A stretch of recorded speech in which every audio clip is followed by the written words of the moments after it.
There's another real-life spy story to learn all about. At 10:30 last night, the FBI caught a big one. Vladimir Izmailov, a colonel in the Soviet Air Force, 43 years old, the Soviet air attaché at the Soviet Embassy in Washington. The FBI said he had just picked up some classified U.S. documents left at a suburban Maryland drop by a U.S. Air Force officer who was working with the FBI. The whole thing was a trap. There was a scuffle, an arrest, and today an order to leave the country.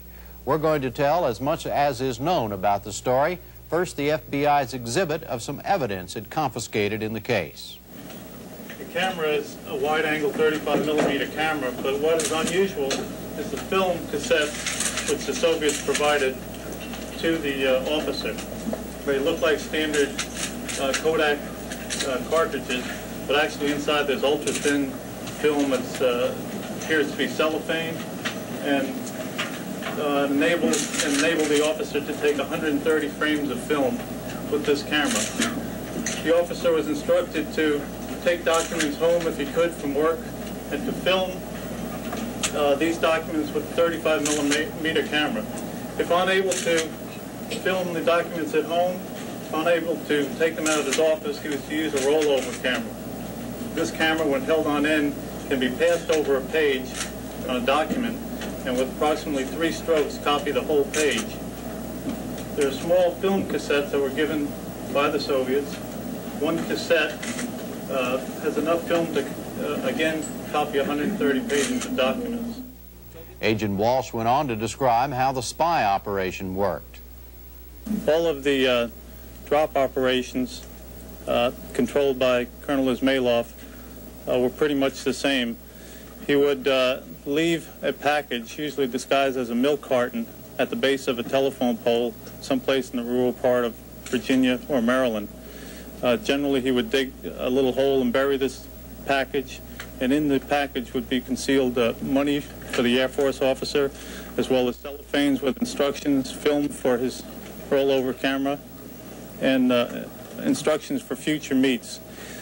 The colonel would then proceed to another location where he would pick up a similar package left by the Air Force officer, which contained documents, films, and what have you.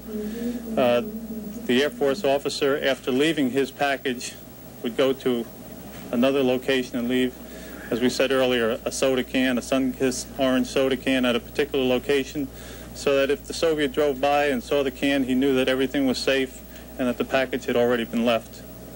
This technique was used throughout this operation. More on the case now from Lyle Denniston, who is covering the story for the Baltimore Sun. Lyle, the FBI agent Walsh kept referring to him as colonel. Is he a real Air Force colonel in the Soviet Air Force? Well, according to the government's information, he is both an Air Force officer and a member of the military intelligence agency, the GRU, which is the military equivalent of the KGB. He serves in both functions, and while he's in this country apparently more recently, he's been rather preoccupied with the latter function. I see. Now, was this a trap from the very beginning? Well, in the sense that the Air Force officer from our side was cooperating with the FBI, I guess you could say it's a trap. But as we understand it, at least from the FBI, the contacts that were made with this officer by the colonel apparently are quite routine. We were told that this goes on at supper clubs, at restaurants, that Soviet military officers will sidle up to American military personnel routinely and start talking about common interests, about artillery weapons, other things, and make these overtures. And apparently they're quite blatant about it, completely unsubtle. And in this instance, a colonel, or we don't know the rank, an American Air Force officer took him up on it, responded to it, and we're told quite soon thereafter, I'm not sure that it was immediate, reported to his superiors, and the FBI then began coaching him as to how to deal with the Soviet officer. And he was checked out for a period of months by the Soviet to make sure he had access to the secrets. And then the operation began sometime about a year ago now. So it's been in effect about a year. It's been in effect. Apparently, the Soviet officer returned to this country in October of 1984 for his second tour. It wasn't long after that that he contacted our Air Force officer and made this proposition. Did the U.S. Air Force officer pass real secrets to this guy in order to make it seem real? Well, the FBI told us today that they passed him some bona fide information, that is, real secrets. But they said the Air Force had sanitized the material so that it was of no value to the Soviet Union. Much of the material apparently was doctored so that it wasn't real. The FBI claims to be, and we have no reason to doubt it, very good at doctoring classified material to make it seem real. Was an attempt made, or did the FBI say whether or not an attempt was made to turn this guy? In other words, when they caught him last night, say, "Gotcha. Now here's the only way out is for you to become one of our people"? That seems not to have unfolded that way at all. Apparently the arrest process was very quick and very simple, and the man took a swing at, in fact, made a connection with the jaw of one of the FBI arresting officers, and he was handcuffed and taken in.